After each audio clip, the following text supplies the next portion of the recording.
लाल मातीतली कुस्ती म्हणजे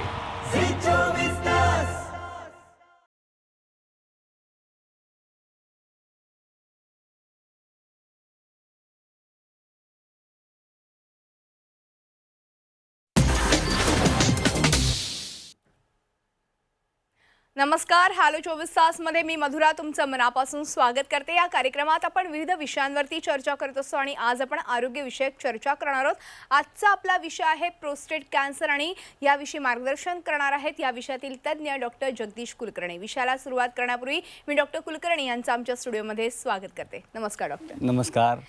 डॉक्टर कुलकर्णी यांची थोडक्यात ओळख सांगायची झाल्यास डॉक्टर कुलकर्णी हे एशियन कॅन्सर इन्स्टिट्यूट इथे आपली रुग्णसेवा देतात. मिनिमल इन्व्हेसिव्ह आणि रोबोटिक सर्जरीमध्ये ते पारंगत आहेत आणि गेल्या अनेक वर्षांपासून ते वैद्यकीय क्षेत्रामध्ये कार्यरत आहेत. चला तर आज आपण प्रोस्टेट कॅन्सर आणि जनजागृती आणि त्याचबरोबर अत्याधुनिक उपचारांविषयी अधिक आणि विस्तृत माहिती जाणून घेऊया डॉक्टर कुलकर्णी यांच्याकडून लगेचच. डॉक्टर पुन्हा एकदा स्वागत आहे आणि सगळ्यात पहिला प्रश्न मला तुम्हाला हाच विचारायचा आहे. आज प्रोस्टेट कॅन्सरविषयी जनजागृती आपण ह्या खरं तर या माध्यमातून करणार आहोत, पण हे प्रोस्टेट कॅन्सर म्हणजे नेमकं काय आहे त्याबद्दल काय सांगाल? सर्वप्रथम मी तुम्हाला हे सांगेन की हा अतिशय स्तुत्य उपक्रम आहे आणि प्रोस्टेट कॅन्सर बद्दल सांगायचं झालं तर हा आता जवळजवळ पहिल्या 5मध्ये आलेला आहे महाराष्ट्रात किंवा भारतामध्ये.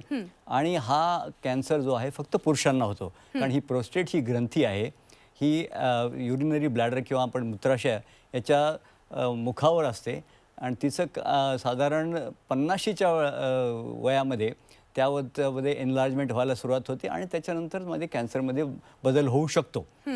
तर हे जे चेंजेस होतात प्रॉस्टेटमध्ये ते नॉर्मल असतात, त्याच्यात काही प्रश्न नाही. फक्त एवढंच की कधीकधी त्याच्यामध्ये ॲबनॉर्मल चेंजेस होऊन ते कॅन्सरमध्ये त्याचं रूपांतर होतं आणि त्याच्यानंतर मग पुढचं जे एक नवीनच वाटचाल सुरू होते असं म्हणायला हरकत नाही. बरं डॉक्टर, आत्ता तुम्ही म्हणालात तसं की साधारणतः प्रोस्टेट ग्रंथी ह्या पुरुषांमध्ये असतात आणि साधारण वयोमानानुसार ह्या प्रोस्टेट ग्रंथी ना कुठेतरी धोका बसतो, बाधा पोचते आणि त्यानंतर आपल्याला प्रोस्टेट कॅन्सर होतो ह्या पुरुषांना. जेव्हा प्रोस्टेट कॅन्सर होतो तेव्हा त्याची काही लक्षणं असतात का? ती लक्षणं नेमकी कोणती आहेत आणि साधारणपणे कोणत्या वयात हा कॅन्सर होऊ शकतो, काय सांगाल याबद्दल? आता याच्यामध्ये सांगायचं म्हणजे आजकालच्या म्हणजे या दशकामध्ये आम्ही बरेचसे एसिम्प्टमॅटिक ज्यांना काही त्रास नसतो, परंतु साधारणपणे जे आपण म्हणतो ना तरुण वृद्ध, वय वर्ष 60 ते 75 ज्याला आपण तरुण वृद्ध म्हणतो, या लोकांमध्ये लघवीच्या बद्दल काही लक्षणं दिसायला लागतात. ते साधारण म्हणजे कसं की फ्रिक्वेन्सी, सारखं लघवीला जाणे, इनकम्प्लीट होणे किंवा वेळ लागणे किंवा धार जवळजवळ पायाजवळ पडणे, ह्या गोष्टी होत असतात. त्याच्यामुळे ही आहे कधीकधी त्यांच्यामध्ये रक्तस्राव होऊ शकतो. एस्पेशली काही लोकांना आपण जे असतात ना की जे ब्लड थिनिंग एजंट ज्याला आपण म्हणतो ते घेत असतात, त्यांच्यामध्ये हिमॅच्युरिया किंवा आम्ही ज्याला रक्तस्राव असं दिसतं. हे जेव्हा झालं तेव्हा माझा सल्ला तुम्हाला असा आहे की तुम्ही पटकन डॉक्टरांचा सल्ला घ्या. बरोबर डॉक्टर, खरं तर तुम्ही गेल्या 40 वर्षांपासून ह्या क्षेत्रामध्ये कार्यरत आहेत आणि आत्ता आपण तुम्ही बोलता बोलता असं म्हणालात की प्रोस्टेट जे कॅन्सर आहे तो आता पहिल्या 5 कॅन्सरमध्ये मोडतोय. म्हणजे पूर्वी जर आपण तुलना केली तर त्याचा प्रादुर्भाव किंवा त्याचा दुष्परिणाम इतका होत नव्हता, मात्र आता तुलनेने आता हा जो दुष्परिणाम आहे हा जास्त प्रमाणात बळावत चाललेला आहे. त्यामागची नेमकी काय कारणं असू शकतात? त्याच्या मागे 2-3 कारणं सरळ दिसतात. एक तर आपली वयोमर्यादा जी एक 40 वर्षापूर्वी होती त्याच्यापेक्षा बरीच वाढलेली आहे. आता म्हणजे वयोमर्यादा 71 वर्ष झालेली आहे आणि आता 21मध्ये या सालामध्ये बहुतेक जेव्हा गणती होईल तेव्हा असं कळेल की 75 पण जाणं शकेल. म्हणजे आपल्याकडे वृद्ध लोक वाढत चालले. हा कॅन्सर जो आहे किंवा हा कर्करोग तरुण वृद्धामध्ये बराचसा दिसतो आणि नंतर मग त्याचं मी म्हणलं की वाटचाल चालू होते. दुसरी गोष्ट म्हणजे आपल्या लाईफस्टाईल किंवा जीवनशैलीमध्ये बराचसा फरक आलेला आहे, स्ट्रेस वाढलेला आहे आणि ह्या प्लस मोस्ट इम्पॉर्टंट थिंग म्हणजे महत्त्वाचं म्हणजे कसं की फास्ट फूड टेक्नॉलॉजी किंवा आपलं जे खाण्यापिण्याची शैलीच बदलत चालली आहे. हे एक मला असं वाटतं की आणि काही फॅमिलीजमध्ये कौटुंबिक पण असू शकतो. बरं, पण हे मोठ्या आपण ज्याला म्हणतो हे एवढे 4-5 कारणं असतात त्याच्यामध्ये. बरोबर. आता तुम्ही काही महत्त्वाच्या कारणांबद्दल सांगितलं. मात्र ह्या सगळ्यानंतर एक महत्त्वाचा प्रश्न उद्भवतो, तो म्हणजे साधारणतः किती धोका या प्रोस्टेट कॅन्सरचा असतो आणि जर प्रोस्टेट कॅन्सर झाला तर नेमकं कोणत्या डॉक्टरांचा सल्ला घेणं हे आवश्यक आहे? आता बघा, साधारण 50शीच्या वेळेस आपण म्हणतो ना प्रोस्टेटिक सिम्पटम्स ज्याला म्हणतात, की हे आपण लक्षणं सुरू होतात, त्या 60 नंतर साधारण एव्हरी 15 म्हणजे 15 माणसामध्ये एका माणसाला कॅन्सरचा प्रादुर्भाव होऊ शकतो. आणि जसजसं वय वाढत जाईल तसं तसं त्याचा इन्सिडन्स वाढत जातो किंवा त्याचं प्रादुर्भाव वाढत जातो. आता महत्त्वाचं असं की आपण ह्या गोष्टीसाठी नवीन जे आता सुरू केलेलं आहे आपण, की अर्ली डिटेक्शन ज्याला म्हणतो किंवा लवकर त्याची तपासणी करणं, त्याच्याकरता आपण एक्झिक्युटिव्ह चेकअप जे आहे त्याच्यामध्ये एक रक्ताची तपासणी आहे, त्याला PSA म्हणतो. आणि दुसरी महत्त्वाची की डॉक्टरांकडे जाऊन आपल्या प्रोस्टेटची तपासणी गुदद्वारातर्फे, त्याला आम्ही डिजिटल रेक्टल एक्झामिनेशन करतो, ही फार महत्त्वाची आहे. आणि ऑफकोर्स मग नंतर मग काही निघालं तर मग त्याची बायोप्सी वगैरे किंवा आपण त्याचं पॅथॉलॉजी तपास करू शकतो, कारण हे अगदी ॲडवायझेबल आहे. बरोबर. बऱ्याचदा असं होतं की कॅन्सर म्हटल्यावरती एखादी गाठ येते किंवा ब्रेस्ट कॅन्सर म्हटल्यावरती लगेच लक्षात येतं की आपल्याला आता ब्रेस्ट कॅन्सरचीही लक्षणं दिसतात. मात्र प्रोस्टेट कॅन्सरमध्ये आपल्याला अशा प्रकारची काही लक्षणं दिसतात का, की आपण घरगुती एक्झामिनेशन करून प्रोस्टेट कॅन्सरची ही लक्षणं आपल्याला आहेत असं आपण म्हणू शकतो आणि मग नंतर योग्य तज्ज्ञांचा सल्ला घेऊन योग्य चाचण्या करू शकतो? सेल्फ एक्झामिनेशन पॉसिबल नाही, म्हणजे सेल्फ ज्याला म्हणतो आपण जसं म्हणाल ब्रेस्ट लंप वगैरे, ते शक्य नाही. फक्त एवढंच आहे की आपल्याला जेव्हा काही लक्षणं दिसायला लागली की लघवीबद्दल, तर आपण सर्वात जास्त म्हणजे पटकन जाऊन डॉक्टरांकडनं तपास करून घेणे हा एक महत्त्वाचा आहे. आणि मी जसं सांगितलं तसं ब्लडची किंवा रक्ताची एक प्रोस्टेट स्पेसिफिक अँटीजन म्हणून एक स्टडी आहे, ती करून घ्यायची, त्यामध्ये आपल्याला कळेल. आता ह्या प्रोस्टेट स्पेसिफिक अँटीजन जी आहे ती साधारण 90च्या सुमारास आलेली. त्याच्यामध्ये एकच थोडंसं हे प्रॉब्लेम असतो की prostate specific antigen is prostate specific but not cancer specific. म्हणजे त्या डॉक्टरांचा सल्ला हा तुम्हाला महत्त्वाचा असेल की ह्या प्रोस्टेटमध्ये बिनाईन आहे किंवा मॅलिग्नन्सी हे डॉक्टरांच्याकडून तुम्हाला कळेल. बरं. डॉक्टर, आता तुम्ही म्हणालात तसं की योग्य डॉक्टरांचा सल्ला घेऊन आपण ह्या टेस्ट केल्या पाहिजेत. मग साधारणतः ह्या टेस्ट कधी कराव्यात आणि कोणत्या वयात कराव्यात? कारण की अनुवंशिक देखील आहे असं तुम्ही मगाशी बोलताना म्हटलंय. साधारण आम्ही म्हणतो की 50शी आल्यानंतर हे एक्झिक्युटिव्ह चेकअप रेग्युलरली करावे. त्याच्यामध्ये आम्ही आता सर्वांना सांगतो की त्याच्यामध्ये PSA हा एक रक्ताचा तपास करून घ्या. आणि अगेन जसं मी म्हणाल तुम्हाला की डिजिटल रेक्टल एक्झामिनेशन हे करायला पाहिजे. आता काही जे कौटुंबिक जेव्हा आपण फॅमिलियल म्हणालात त्यांच्यासाठी आम्ही असं म्हणतो की 5 वर्ष आधी सुरू करावं. साधारण 45 ते 50च्या सुरू करायचं. म्हणजे आपल्या वडिलांना किंवा आपल्या आजोबांना कॅन्सर होता प्रोस्टेटचा म्हणून आपल्याला होईल असं काही नाही. फक्त एवढंच की थोडंसं त्याचा प्रादुर्भाव जास्त असतो, त्याच्यामुळे भीती घाबरून जाण्याचं काही कारण नाही. फक्त तपासणी वेगळी करा. आपण एक गोष्ट आपण लक्षात घ्यायला पाहिजे, आणि ती म्हणजे की प्रोस्टेट कॅन्सर प्रिव्हेन्शन पॉसिबल नाही, फक्त अर्ली डिटेक्शन ज्याला म्हणतो ते पॉसिबल आहे. आणि त्याच्यामुळे आपण त्याच्यावर मात करू शकतो. बरोबर आहे. कॅन्सर म्हटला की सर्वसाधारणपणे अंगावर काटा येतो, कारण की कॅन्सर एकदा झाला की first stage, second stage, third stage अशा पटापट स्टेजेस उलटत जातात आणि मग फोर्थ स्टेजला आपण त्यामध्ये काहीच करू शकत नाही. तर अशा परिस्थितीमध्ये हा जो प्रोस्टेट कॅन्सर आहे तो जेव्हा डिटेक्ट होतो त्यानंतर साधारणतः ह्या कॅन्सरचा धोका किती असतो, ह्या कॅन्सरमुळे काय होऊ शकतं पुढे जाऊन, त्याबद्दल काय सांगाल? आता या अतिशय सुंदर प्रश्न आहे हा. आणि म्हणजे आपण जसं म्हणलं की आपल्याकडे एक न्यूनगंड आहे की बा कॅन्सर झाला म्हणजे आपलं तिकीट आलं, असं काही नाही. हा कॅन्सर, आता आमचं जे टॅगलाईन ज्याला आम्ही म्हणतो की you have to live with the cancer, तुम्ही कॅन्सरवर जगा. आता आपण जसं म्हणालात की अर्ली स्टेज म्हणजे पहिल्या स्टेजमध्ये, दुसऱ्या स्टेजमध्ये क्युअर पॉसिबल आहे, म्हणजे कम्प्लीट बरा होऊ शकतो. तिसऱ्या आणि चौथ्या स्टेजमध्ये cure may not be possible, परंतु त्याच्याबद्दल आपण जगायला शिका. जसं आपण म्हणतो ना डायबिटीस आहे, ब्लड प्रेशर आहे, तसं प्रोस्टेट कॅन्सर आहे. तसा तो तेवढा लिथल किंवा ॲग्रेसिव्ह किंवा अतिशय खतरनाक असा टाईपचा कॅन्सर नाही. त्याच्यामुळे बिलकुल घाबरायचं कारण नाही. आणि माझ्या सर्व श्रोत्यांना हेच सांगणं आहे की तुमच्या आईवडिलांना वगैरे किंवा फॅमिलीमध्ये कोणाला असेल तर काही काळजी करू नका. आणि हा संसर्गजन्य नाही, हा महत्त्वाचा एक पॉईंट आहे. खरं आहे. डॉक्टर, आपण आता खरं तर ह्या सगळ्या कॅन्सरविषयी बोलतोय, प्रोस्टेट कॅन्सरविषयी खास करून बोलतोय आणि हा पुरुषांमध्ये होणारा कॅन्सर आहे. सर्वसामान्य लोकांमध्ये असं होतं की कॅन्सर झाल्यावरती कोणत्या डॉक्टरांकडे जायचं, काय उपचार नेमके आत्ता ह्याच्यावरती आहेत, हा एक मोठा प्रश्न असतो त्यांच्यासमोर. तर आत्ता आपण प्रोस्टेट कॅन्सरबद्दल काय सांगाल? अत्याधुनिक उपचार पद्धती काय आहे आणि त्याचा फायदा त्या पेशंटला कसा होऊ शकतो? आता प्रॉस्टेट कॅन्सरमध्ये पहिली गोष्ट तर आपल्याला तुमचे जे फॅमिली डॉक्टर त्यांच्याकडे जा. ते बहुतेक तुम्हाला नंतर आपल्याला स्पेशालिस्टकडे पाठवतील. ते युरोलॉजिस्ट आहे, कॅन्सर सर्जन्स आहे, सगळे बऱ्याच टाईपचे लोक आहेत. त्यांच्यामध्ये तुम्ही हे करा ना. इलाजाच्या गोष्टी केला तर पहिल्या गोष्टी म्हणता येईल की पहिल्या स्टेजमध्ये सर्जरी, ज्याला आपण म्हणतो शस्त्रक्रिया, ती ओपन टाईपची आहे आणि आता रोबोटिक सर्जरी सुरू झालेली आहे. त्याच्यामध्ये अतिशय फायदा आहे. साधारण रुग्ण 2 दिवसात घरी जाऊ शकतो आणि त्याचं म्हणजे आपण ज्याला म्हणतो मॅन आवर्स वाचतात कम्प्लिटली. नाही तर समजा सर्जरी जर नसेल का, शल्यक्रिया नसेल करायची तर रेडिओथेरपी आहे आणि बाकीच्या इलाज आलेले आहेत. त्याच्यामुळे पहिल्या आणि दुसऱ्या स्टेजमध्ये एवढं काही प्रॉब्लेम आहे. आता तिसऱ्या आणि चौथ्या स्टेजमध्ये आम्ही हे म्हणतो की आपल्याकडे जे नवीन औषधी आले आहेत, इम्युनोथेरपी आहे, टार्गेटेड थेरपी आहे, ह्याच्यामुळे बराचसा फायदा होऊन त्यांचं जीवन सुखमय होतं आणि काही त्रास अतिशय कमी होतो. अल्टिमेटली ते काय होणार ते हे आहेत. परंतु त्यावेळेस आम्ही हेच म्हणतो की तुम्ही you live with cancer rather than being afraid or die of cancer.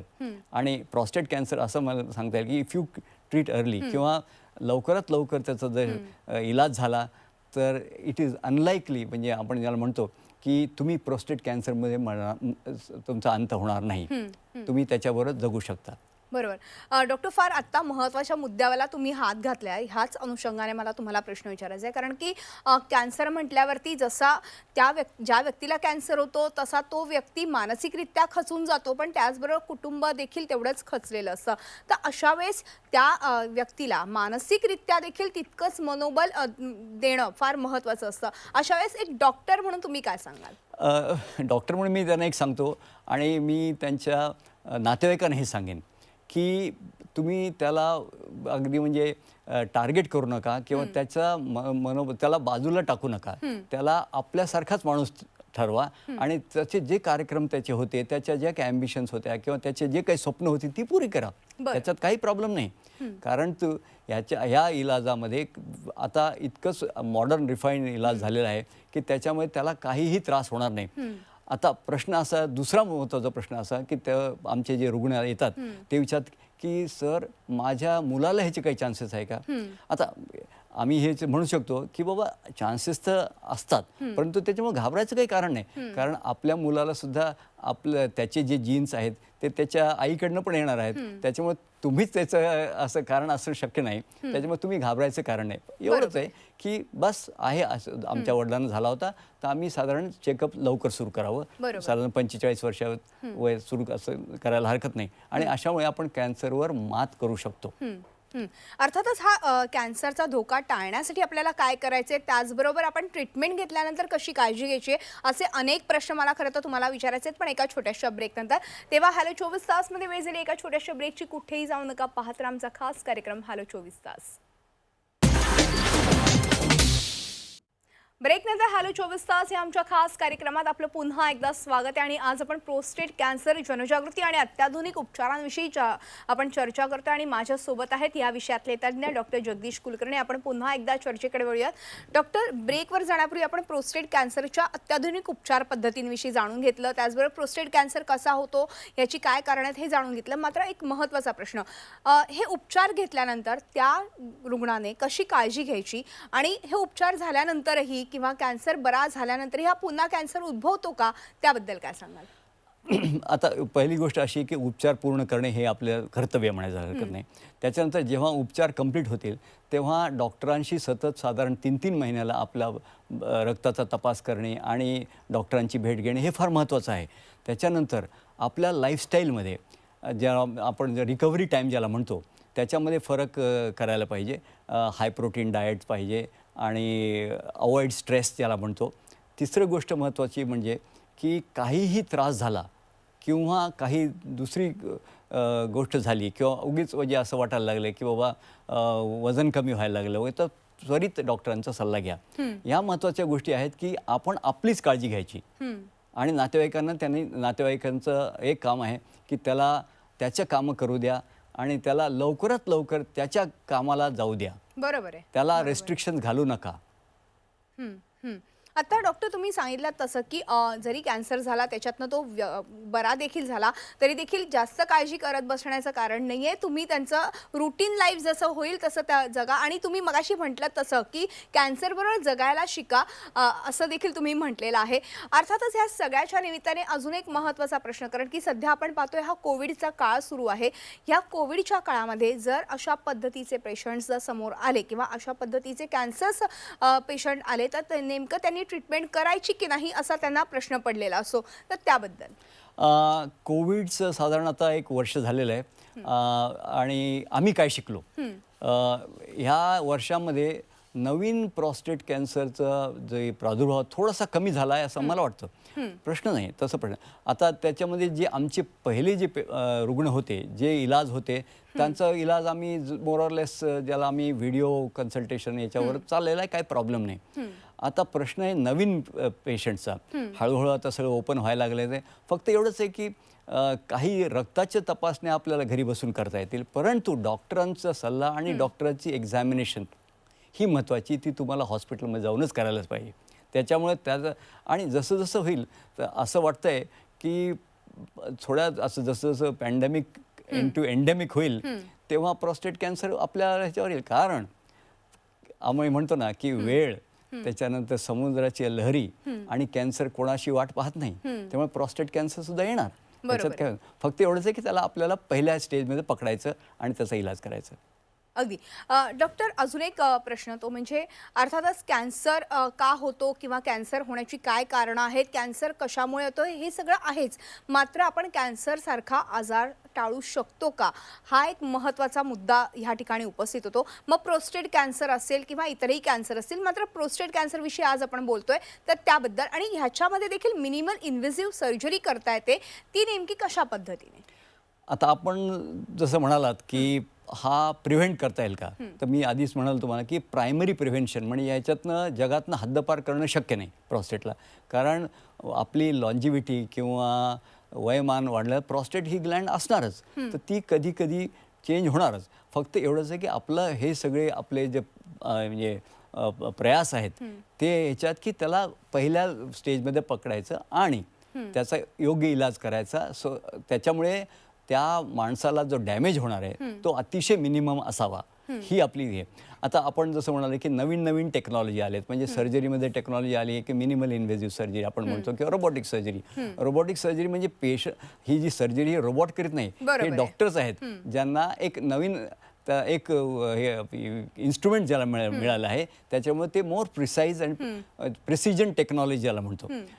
तसंच रेडिओथेरपी जी आहे, दुसरी ब्रँच आहे आमची ऑन्कॉलॉजीमध्ये ट्रीटमेंट करणारी, त्याच्यामध्ये सुद्धा नवीन नवीन ते हे आलेत की त्याच्यामुळे इलाज पूर्ण होतो, परंतु साईड इफेक्ट्स कमी होतात, त्रास कमी होतं, आणि हे चाललेलं आहे, कंटिन्यूस चालली आहे. आणि जेव्हा अतिशय ॲडव्हान्स होतो कॅन्सर, ज्याला आपण अति झालेला, त्या वेळेस माणसाची वेदना कमी करून त्याला ज्याला आम्ही पॅलिएटिव्ह केअर म्हणतो, ही महत्त्वाची एक महत्त्वाचं पाऊल आपण टाकतो यावेळेस. त्याच्यामुळे एक अतिशय सुसह्य जीवन सुसह्य करायचं, म्हणजे पेशंटचं तर नक्कीच, पण त्यांच्या नातेवाईकाचं पण जीवन सुसह्य होऊ शकतं याच्यामुळे. बरोबर आहे.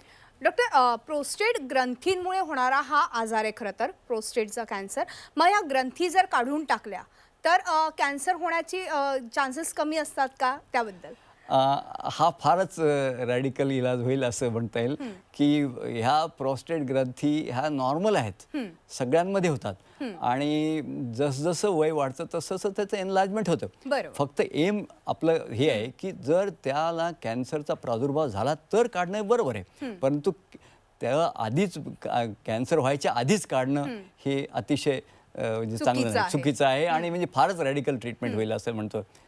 ते बरोबर नाही. बरोबर आहे. म्हणजे थोडक्यात प्रोस्टेट कॅन्सरवरती आज आपण बघितलं तर जनजागृती होणं पण तितकंच महत्त्वाचं आहे, कारण की बऱ्याचदा ह्याची लक्षणं पटकन लक्षात येत नाहीत आणि त्यामुळे कुठेतरी पुढच्या स्टेजला हा कॅन्सर जातो. मात्र ह्याच्यावरती आपल्याकडे उत्तम असे उपचार उपलब्ध आहेत, अत्याधुनिक उपचार पद्धती उपलब्ध आहेत आणि प्रोस्टेट कॅन्सरविषयी जनजागृती करण्यासाठीच खरं तर आज तुम्ही इथे आलात आणि खूप छान असं मार्गदर्शन आपल्या प्रेक्षकांना केलेलं आहे.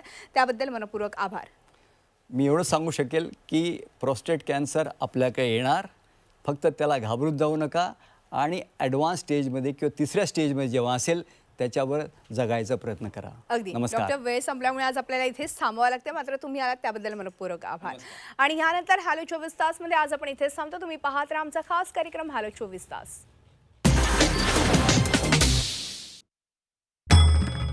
भंडाऱ्याची उधळण म्हणजे